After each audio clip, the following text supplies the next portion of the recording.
Hello, everyone. Welcome back to Coaching the Bible. This is episode 248, season 5, episode 35. We are moving our way through the fourth book of Moses, the book known as the Book of Numbers. I hope you are doing well. I hope you had an excellent week. Wishing all those of you celebrating in the United States July 4th, the U.S.'s birthday, an important day in American history, an important day in world history, and for those of us who reside in the lands of an ally, we deeply appreciate the relationship and the connection on many, many levels, and the support certainly over the last, number of years, but in particular the last number of weeks. Anyway, if you are celebrating somewhere and you're kicking back and relaxing and enjoying while listening to this podcast, I do greatly appreciate it. Taking a quick sip of coffee right there.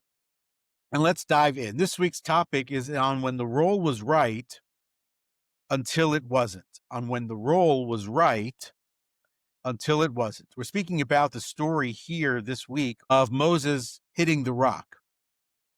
We've talked about it before.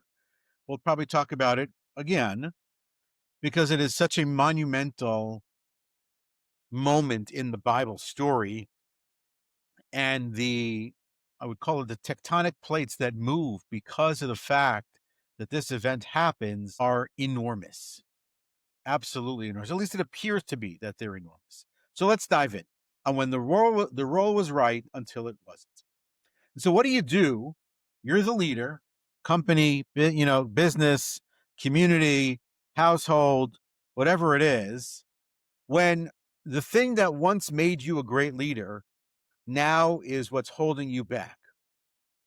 So if you're the leader of a team, let's say it's a sports team, and you were great at something specific, let's say you're a pitcher and you had an amazing fastball, or you are a football player and you are a quarterback, and for many years you're the greatest passer in the game. And now, as you age, you're still a great leader, but the physical gifts are no longer there. You're a company leader. So beginning of the company, you're the person who was really great with the new technology, really appreciated how all the different cogs and mechanics of the business worked on the product side. And now the tech maybe on some level is passing you by. And so when the trait that built your credibility is now effectively a liability because you don't necessarily appreciate the tech, the physical skills are no longer there, what do you do then? And so in the portion this week, Moses strikes the rock again. The miracle works. The miracle works. Water does come out. The people now do have water to drink, but the leadership fails. And God's response is not gratitude. There is serious and significant consequence, which is that you will not bring the people into the land. Keep in mind the moment. This is now year 40 in the desert. The Bible skips, we talked about it before, the Bible skips like 38 years of story. Brings us back into the story with the death of Miriam, Moses' sister. And then right after that is this little vignette about the people complaining about water, Moses hitting the rock. So why is it that Moses will not lead the people into the land? Because sometimes the old strengths, the old skills, the old assets don't travel anymore, and they're no longer a benefit to you. They're now the liability. And what happens in those moments potentially is that the sacred role that you held or that you hold needs to be surrendered, even if and even when you carried it so well for so long. Stepping off of that pedestal, off of that platform, and leaving it for somebody else is enormously difficult. We won't speak this week about succession. We've talked about the concept of succession, which does, of course, come up in just a couple of weeks in the Bible.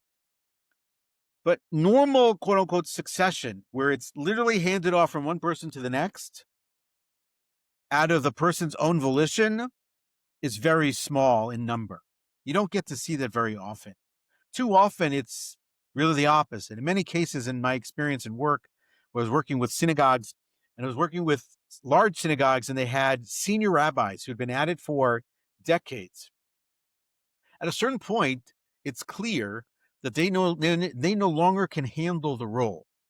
Either the size and scope of the community is too large, or certain aspects of the role they're no longer succeeding at, or adapting, which is going to be a keyword of today. They're not able to adapt to the new moment, and effectively it has passed them by. And so even though the role was right, it now no longer is. And so in our story, Miriam passes away. She's Moses' older sister. The people now are thirsting for water. Now they complain because that's what they know to do in these moments. They're not great in these real stress moments for the most part. They complain again. And God says to Moses, Moses, go speak to the rock. Moses takes his staff and instead of speaking to the rock, strikes it twice. The water flows and the punishment / consequence is immediate. Because God says, you did not trust me to sanctify me before the children of Israel, you can no longer be the one responsible and the one tasked with taking them in to the land. This is not some sort of rebellion. It's what I would call a role fracture, a moment where a once effective form of leadership no longer fits the task ahead. There are certain things that just no longer work, and it's time to move on. To use a really bad example, for many, many, probably centuries, hitting children in school was a thing. Maybe it worked, probably didn't, but it certainly at some point became so impossible to defend, and it no longer was a manner in which people would behave. No longer would they tolerate such behavior. And there's a role fracture. It broke. It's broken in front of you. So is Moses broken? No. Moses is the person who faced Pharaoh. He split the sea. He brought water from a rock once before. And now it's the same action in a different moment. And this time he's disqualified because the truth is the people had changed. The mission had moved. And Moses, it seems, hadn't. The way to sort of think about it from a leadership standpoint very often is the idea that there is technical leadership and tactical leadership. And then there's something that's called adaptive leadership, which we'll talk a little bit more here in just a couple of moments. We've talked about adaptive leadership before. It's very much the case about how you manage new moments and different moments and how your leadership manifests and shows itself and changes into new moments and new situations that were similar to before or even different than before, but you're able to manage the new moment. And so what becomes the case with Moses is something that we've talked about before as well, which is a famous line from legendary executive leadership coach Marshall Goldsmith, who taught that what got you here won't get you there. And very often, the habits and the skills that made you successful in the past are likely to become obstacles in the future. Likely to become obstacles because time moves on, the world adapts, the people change, the mission shifts, the role moves. And now you're not moving because you're still stuck doing what you did 40 years ago, which no longer applies. And so Moses' strength was direct, courageous action. And that worked for the wilderness generation. That first generation, the generation that left Egypt, the generation that experienced slavery, that experienced Pharaoh, that experienced the plagues, that experienced the entire Exodus, all the stress and tension and anxiety that followed through that, Moses' strength worked for that. But that generation is gone. They passed over the course of the many years after the sin of the spies. This new generation, the generation that you'll call the generation of the desert, born in the desert, they need a different kind of leadership. They need something maybe that's a little bit more restrained, a little bit more relational in nature, a little bit more in preparing the people for the freedom that's going to come to them when they enter the land and the responsibility that comes with it. That's not the same thing. So, as it correlates, striking the rock, hitting the rock was appropriate for a generation that was raised in slavery. This comes from an idea based in the works of Rabbi Samson Raphael Hirsch. The generation of slavery can appreciate hitting a rock and then getting a result. But a generation that did not experience that kind of slavery, that kind of action doesn't resonate for them. It doesn't have the same impact. It's not something they recognize even. Probably so shocking and stirring to them that they saw Moses do that. But the reality was that they were so focused on having water that they didn't even notice what it was that Moses had done. It didn't have any action or any impact on them whatsoever. The new generation needs something else.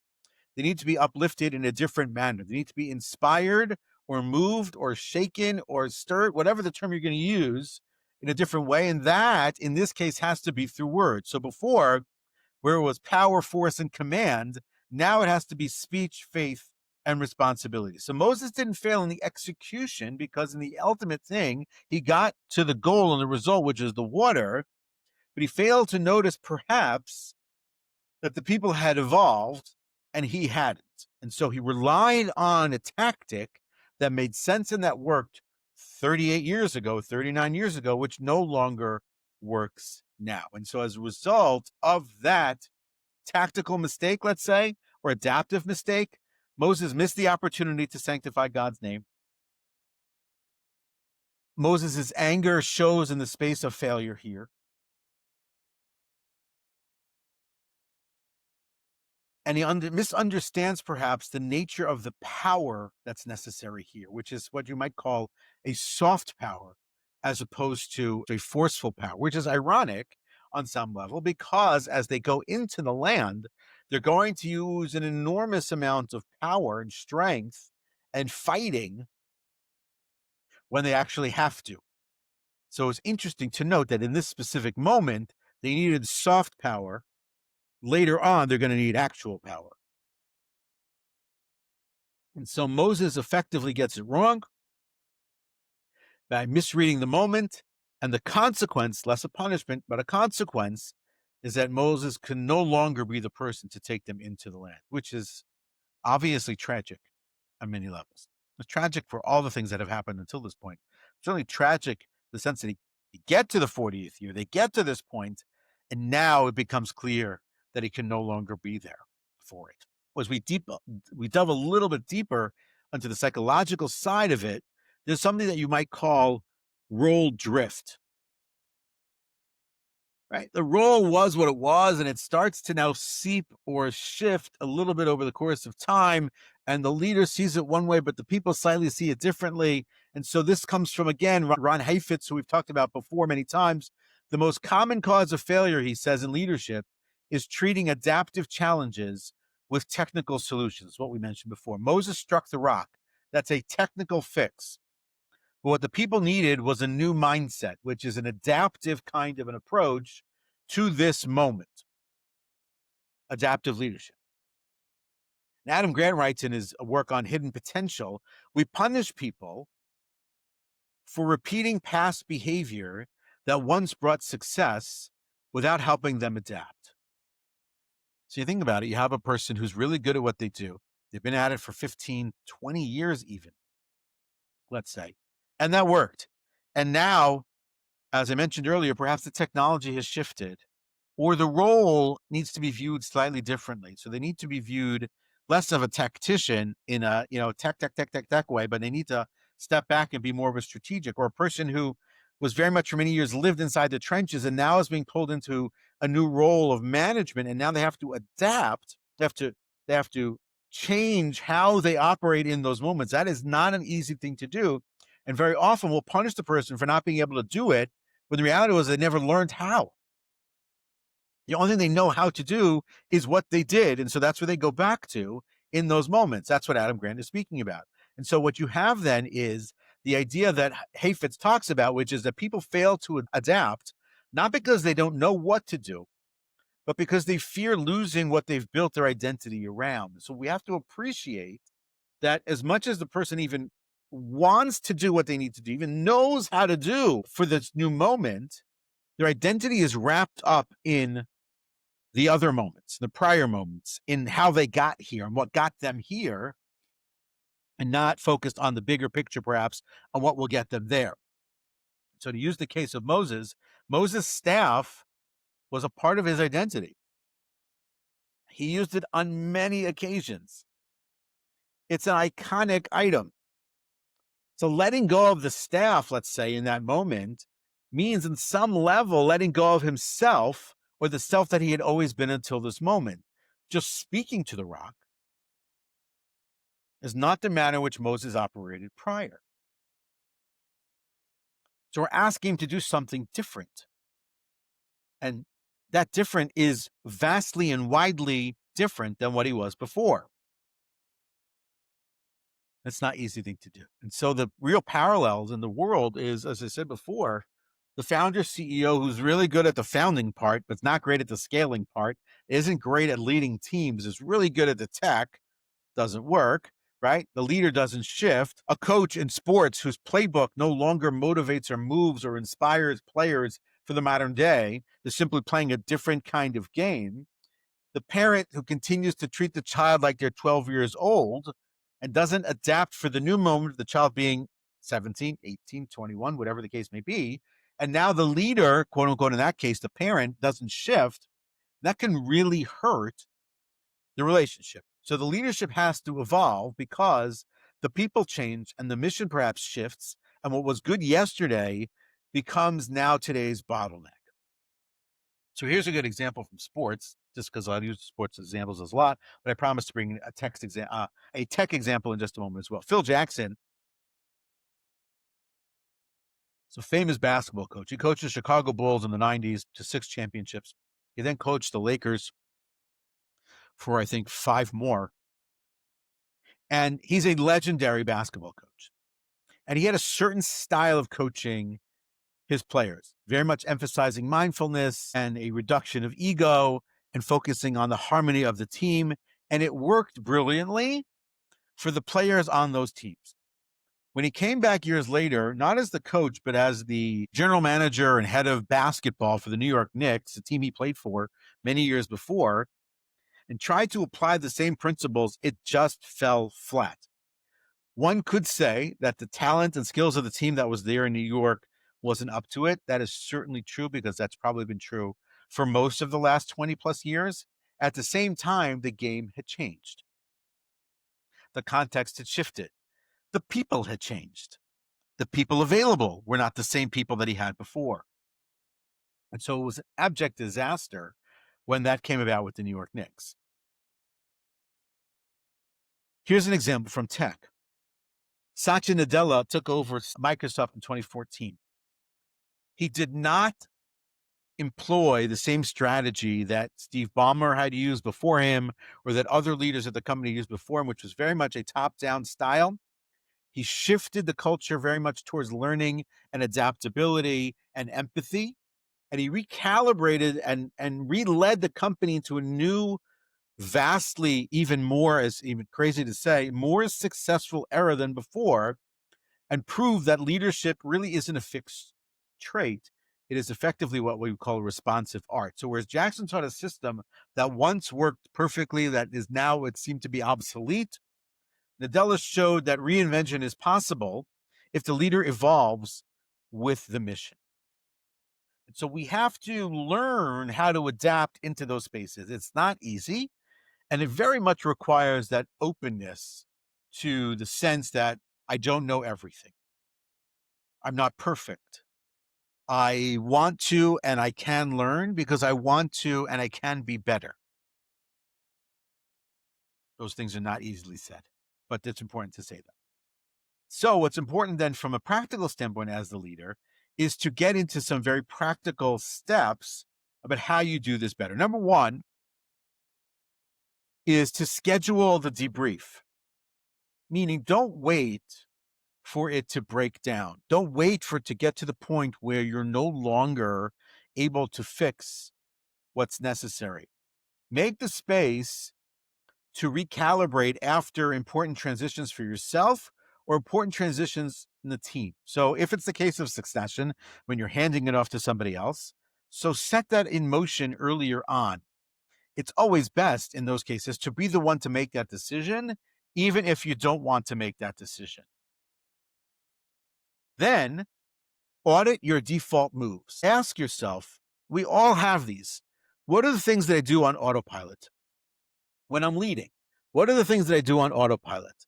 When I'm welcoming somebody new to the team, how do I handle that? How did I handle that before? How am I handling that now? When I'm asking someone to take on additional work and additional roles at the company, how did I tutor them before? Did I just sort of throw them in and then hope for the best? Or was there more of an onboarding process that allowed for that transition to happen more effectively, more successfully? And are my key moves or my default moves, they still serve this moment?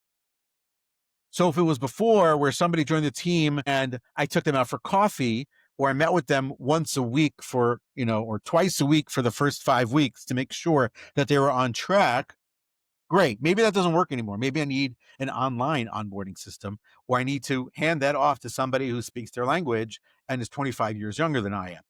Even though we may still want to be the person as the CEO, founder, head of the company to meet everybody, which is great and amazing, maybe that's not the best.